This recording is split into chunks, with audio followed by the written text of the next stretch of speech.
Pai do Senhor, irmãos, parte 5 de Gálatas. Vamos falar da grande reunião ainda, no capítulo 2, que Paulo, 14 anos depois de ter pregado muito aos gentios, sobe a Jerusalém para uma revelação, para fazer uma reunião com eles. Essa reunião ele sofre muito, porque muitos cristãos judaizantes, seguidores da lei, se infiltraram na reunião, tentando causar tumulto. Paulo chama os mais influentes da igreja e mesmo assim vê que os mais influentes não servem de nada. Eram judaizantes também, eram da lei também. Até que Pedro, Tiago e João concordam com Paulo que a transformação também está acontecendo aos gentios. Pedro já tinha tido essa experiência, né? E é interessante que essa reunião ela foi tão marcante. Max Lucado ele faz um paralelo dessa reunião no momento que Abraham Lincoln ele assinou a emancipação dos escravos, que ele fala assim que Abraham Lincoln no momento da assinatura tinha tanta gente ao redor que a reunião era tão importante que ele cumprimentou tanta gente que a mão dele estava trêmula. E ele diz assim: eu não vou assinar agora, porque minha assinatura não pode sair trêmula, porque eu preciso assinar com convicção. Paulo subiu naquela reunião com convicção. Ele sabia o que estava fazendo, ele sabia o que estava falando. Paulo, ele reclama muito, e essa reunião é muito nítida em relação aos legalistas, né? Em relação a essas pessoas que pregam a lei, e quando a pessoa é legalista, ela, ela não leva em consideração mais nada. Ela não leva em consideração a misericórdia, a graça, o amor. Não, a lei é mais importante. O cumprimento da lei é mais importante. Precisam sempre da aprovação de Deus, né? Então Paulo, ele não vai direto para Jerusalém, ele demora 14 anos para ir para Jerusalém. Aí você vê no livro de Gálatas, não tem milagre, Paulo combate muito a lei. Essa reunião foi um grande milagre. Porque como é difícil você fazer um religioso entender que ele é religioso. Que ele cumprindo a lei, ele não vai ser justificado. Então nós falamos dessa frase, né, que mais difícil não é enganar uma pessoa, é convencê-la de que ela está enganada. Muito difícil. Paulo, nessa reunião, ele não tinha como combater em Paulo, porque Deus preparou muito Paulo.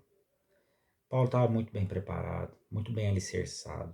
Então, por exemplo, o judeu não tinha como chegar para ele e falar assim: Paulo, você não conhece as leis judaicas? São as leis mais importantes que Deus deu para o homem. Aí Paulo falaria assim: vocês não sabem o que estão falando.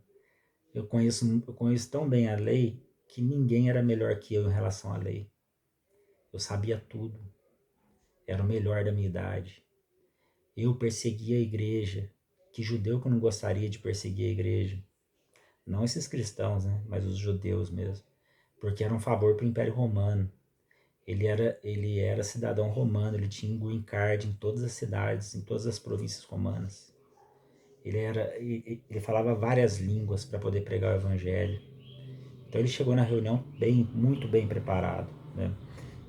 Mas nesses 10, 14 anos depois da morte de Cristo, os apóstolos sempre acharam que o cristianismo, o cristão, a ressurreição, a cruz de Cristo deveria ser pregada para os judeus durante 10, 12, 14 anos. Como convencer pessoas assim, de que acham que o evangelho é só para uma classe, de que não é para uma classe?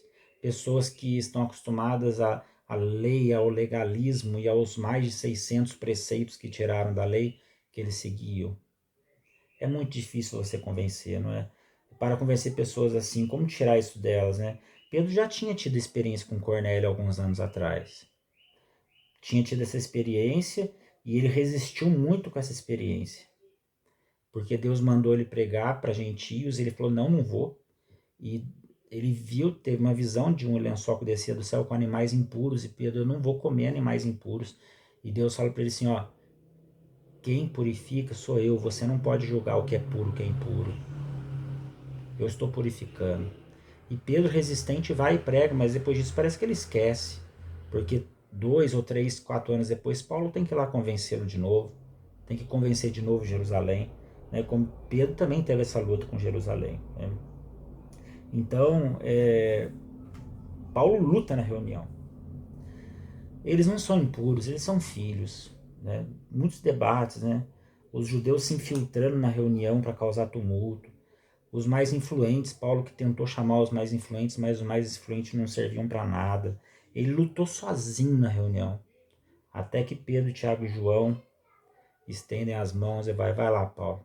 É com você mesmo, você está certo.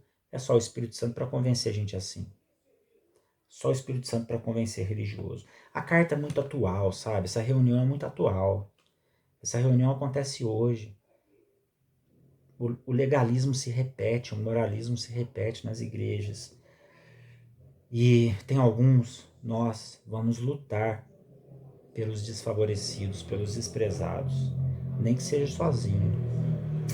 Eles não vão se submeter à lei.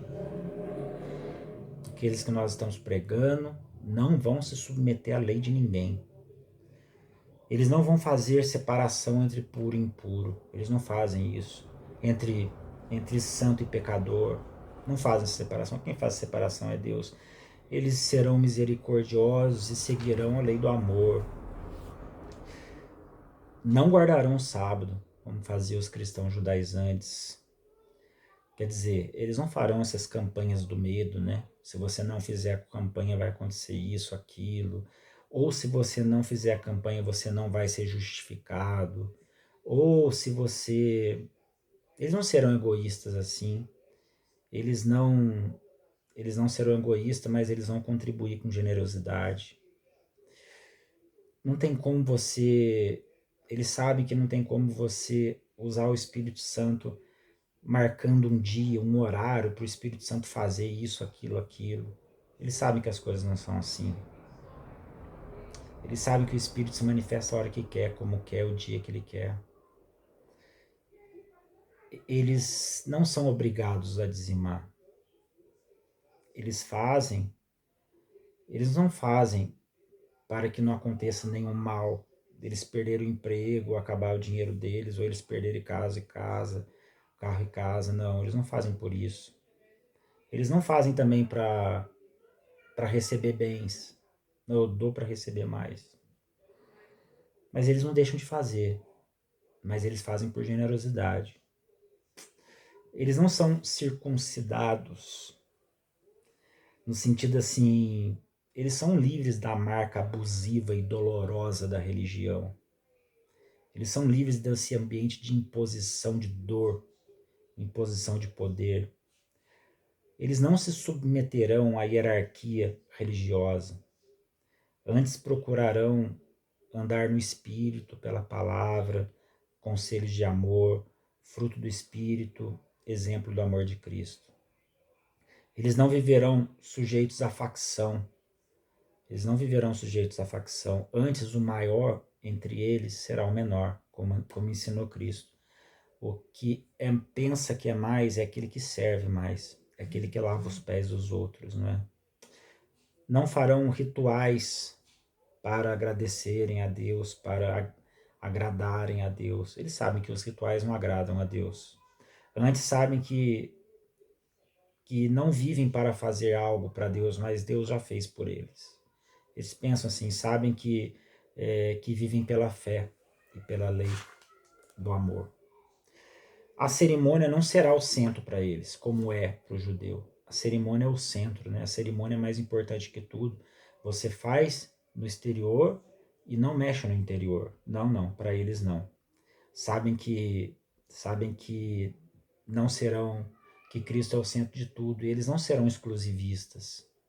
Eles sabem que eles não podem ser exclusivistas ao ponto de se separarem, de acharem que tem sangue azul. Não, eles se diluem no mundo, como o sal da terra. Eles se diluem na terra, se diluem no mundo, trazendo amor ao ódio, trazendo luz aos confusos, né? Sabendo que todos são obras da boa mão de Deus. Então eles sabem que não podem separar o joio do trigo. Eles sabem que não pode separar o puro do pecador. Eles sabem que eles não podem fazer essa separação. Eles amam a todos. Eles usam de misericórdia com todos. E como estão enfeitiçados, ó Gálatas, Paulo reclama. Essa reunião também. Como é difícil convencê-los, né? Que luta, Paulo sozinho. Graças a Deus o Espírito Santo convenceu os apóstolos, senão o que seria de nós? Os libertos sabem que toda situação, tudo que eles vivem, tem que convergir em Cristo. Os libertos sabem disso. Senão, se convergir na lei, se convergir no ritual, na cerimônia, no cumprimento de lei, a gente não vale nada. Se for para viver assim, é melhor esquecer Cristo. Você anula o sacrifício de Cristo. A lei existe, ela teve o papel dela, mas Cristo ele veio e cumpriu a lei. Nós sabemos que nós não conseguimos viver da lei. Nós não vamos conseguir. Nós não damos conta. Por isso Cristo nos deu a lei do amor. Porque se fosse pela lei, nós não estaríamos aqui. É mais fácil, muito mais fácil você tentar viver a lei. Sabe por quê? Você vive o centro de tudo. Rituais, cerimônia, objeto sagrado, dia sagrado, pessoa sagrada, mais ungida ou menos ungida. E aí você esquece da transformação interior. Tem tudo isso no exterior. Para que você vai mexer no interior? Incomoda, né? Incomoda. Viver o amor incomoda. Você tem que mudar, você tem que viver a renovação do entendimento. A sua consciência crítica é livre. Tudo isso nessa reunião foi muito difícil, Paulo sozinho tentando lutar, né? Então esses farão suas reuniões de amor, seus cultos, mas o centro não será a placa, não será o exclusivismo, o centro não será a cerimônia, os rituais, não. O centro será Cristo, né? Nem outra lei, nem barganha nenhuma. Eles não querem isso. Eles querem a comunhão entre eles querem orar uns pelos outros, eles querem ser amigos uns dos outros, eles querem na reunião deles serem iguais, eles querem louvar a Deus na reunião deles, eles querem aprender a palavra na reunião deles, mas a reunião deles é um local de fruto do Espírito, que as pessoas têm fruto do Espírito, é um local que não existe hierarquia, que não existe maior ou menor, é um local que a vida em espírito reflete no mundo, não reflete dentro, reflete fora. Esse é o local. Aprenderão, louvarão nas reuniões de amor, cuidarão uns dos outros. O que Paulo estava querendo dizer em toda reunião é isso, que existem aqueles livres. Ele era livre mesmo sabendo tudo da lei. E nós somos livres. Não se prenda a nada. Não fique com medo de fazer ou não fazer. Não aceite imposições. Não aceite imposições de pessoas tiranas. Você é livre para viver o amor de Cristo no lugar que você quiser viver, com as pessoas que você quiser viver. Você pode, em vez de viver a lei, o cumprimento da lei, e todas as normas e doutrinas, e aquilo que pode, que não pode, o que é pecado, o que não é pecado, você pode viver o amor, a lei do amor. Você tem consciência de tudo que é errado e que é certo. Você sabe quais são os frutos da carne e o fruto do Espírito. Então você escolhe viver o fruto do Espírito, você escolhe viver a lei do amor, você escolhe viver o sacrifício de Cristo e você começa a perceber que a lei não tem nada a ver com isso. Que a lei vem mesmo é para escravizar, é para enfeitiçar. Amém? Então falamos aqui da reunião de novo, a reunião, uma das mais importantes do Novo Testamento, essa reunião que Paulo fez com eles, que os apóstolos deram ok para ele, e depois nós vamos entrar na refeição. Paulo registra também em Gálatas uma refeição muito importante, muito legal. Não percam a parte 5, essa é a parte 4. Amém? Parte Senhor. Não, aliás, desculpa. Essa parte eu acho que é a quinta, nós vamos para a sexta. Eu vou ver, depois eu gravo direitinho. Beijo a todos.